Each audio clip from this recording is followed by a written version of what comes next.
Bom, agora vamos ao ano de 1529, a Segunda Batalha de Kappel. Você veja que é um ano que está tendo martírios, e agora essa batalha, o que ocorre? Estoura uma guerra entre católicos e protestantes na Suíça.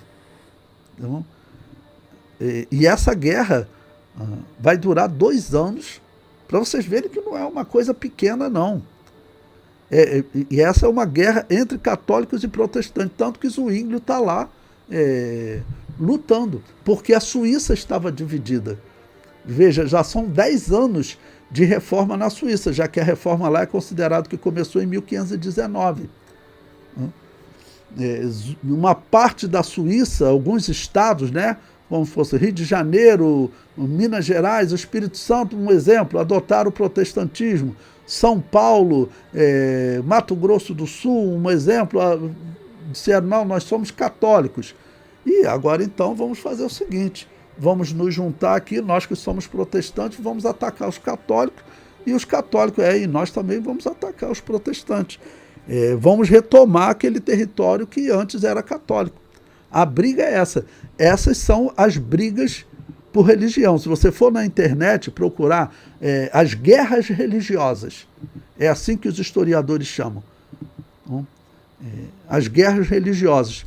Praticamente começa aqui. Alguns colocam que começa em 1534, 1533, com um Papa que ele, vamos dizer, fortalece essas guerras, no meu entender.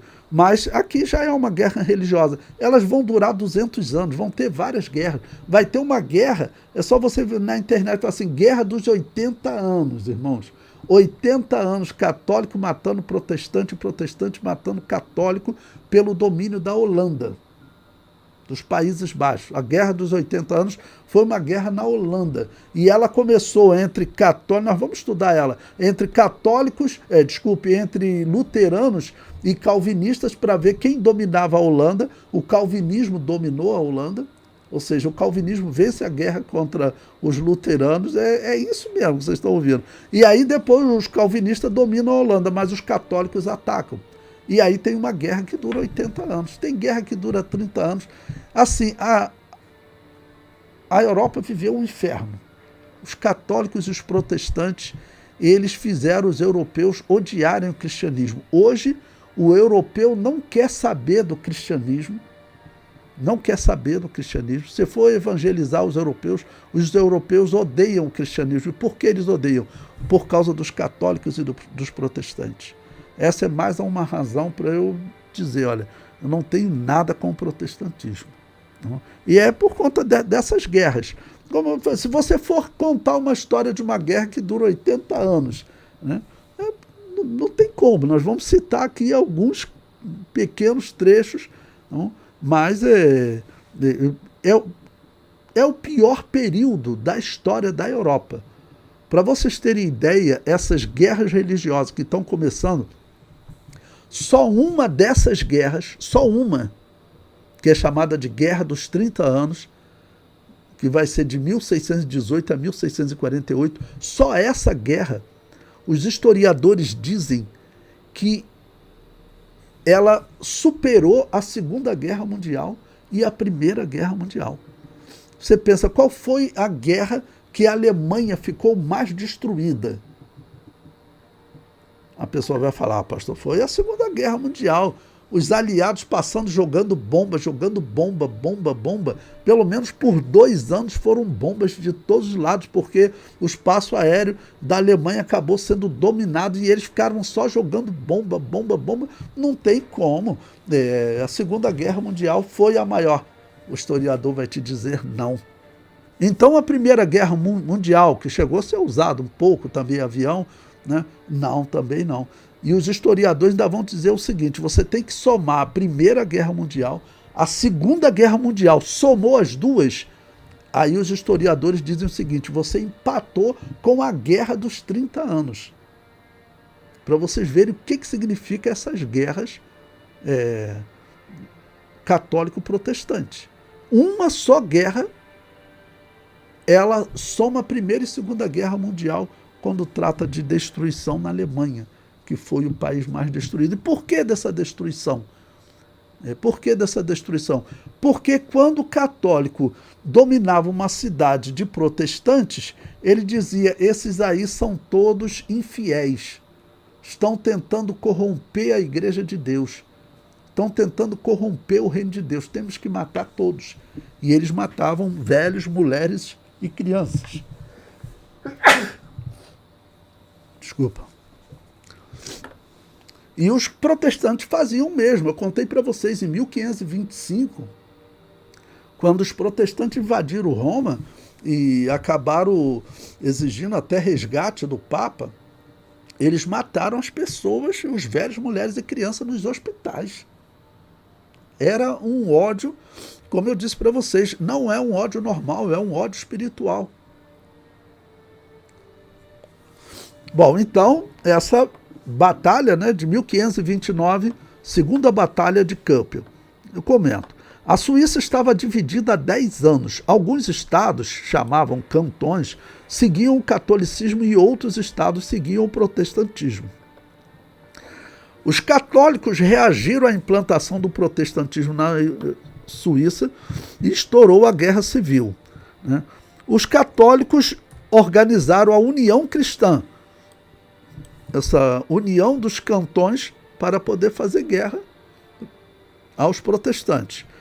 E os protestantes, a União Cívica Cristã, ou seja, organizações, não era, vamos dizer, qualquer briguinha, não. É guerra de verdade. Estava ali o Donald Trump e o Putin. O comentário prossegue. Essa batalha foi resultado da Dieta de Spira, de 1529, que tentou restabelecer o catolicismo em toda a Suíça. Eu falei para vocês da segunda Dieta de Spira, e aí resultou nessa guerra. Bom, eu cito aí um texto da internet que diz: a Guerra Civil ocorreu entre 1529 e 1531, resultando na morte de mais de 5.000 pessoas.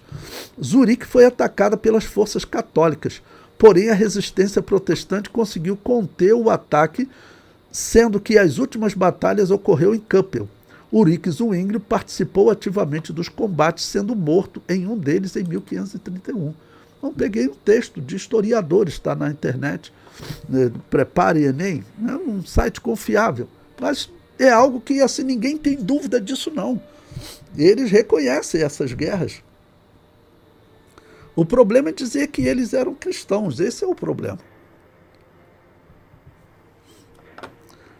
Eu comento, o resultado dessa guerra foram 5.000 mortos. A Europa ainda tenta entender por que, botei entre aspas, cristãos matavam cristãos.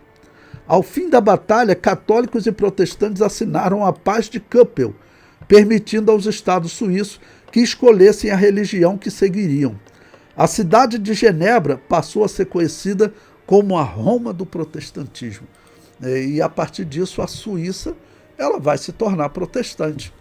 Porque, é claro, o político que está ali precisando recolher impostos para poder trazer uma situação melhor para os cidadãos, porque a Europa estava em dificuldade. Você sabe que a Suíça é uma região fria, difícil de cultivar o solo, não? Então, para alimentar aquelas pessoas, eles precisavam, vamos dizer, de recurso. E aí você tem um recurso indo para a Igreja Católica, de terrenos que a Igreja Católica tem, aqueles estados suíços que disseram eu quero continuar sendo católico, a Igreja Católica continuou dona dos terrenos, continuou recebendo o dinheiro daquelas pessoas que cultivavam na terra católica e ia direto para Roma. E se fizesse um casamento, o dinheiro era católico. Se fizesse um sepultamento, o dinheiro era católico. Aí os políticos falavam, né? E aí, falando de qualquer político, vamos dizer que o prefeito do Rio de Janeiro, o governador do Rio de Janeiro, falasse, bom, se eu me tornar protestante, tudo isso vem para mim. Aquele indivíduo não entendia nada de religião, mas para ele era mais lucrativo ser protestante. Por isso que eu falo para vocês que protestantismo, irmãos, tudo que nós formos falar de protestantismo, vocês vão ver exatamente isso que eu estou falando para vocês. É, na verdade, apenas um movimento político e, pior, um movimento político da maçonaria. Tanto que vocês vão ver na história que eu vou falar aí, todos os missionários protestantes que vieram para o Brasil, tudo vieram com dinheiro da maçonaria. O protestantismo, ele é um movimento do gnosticismo maçônico, do satanismo maçônico. Não são igrejas cristãs, por isso que mantém doutrinas heréticas, né?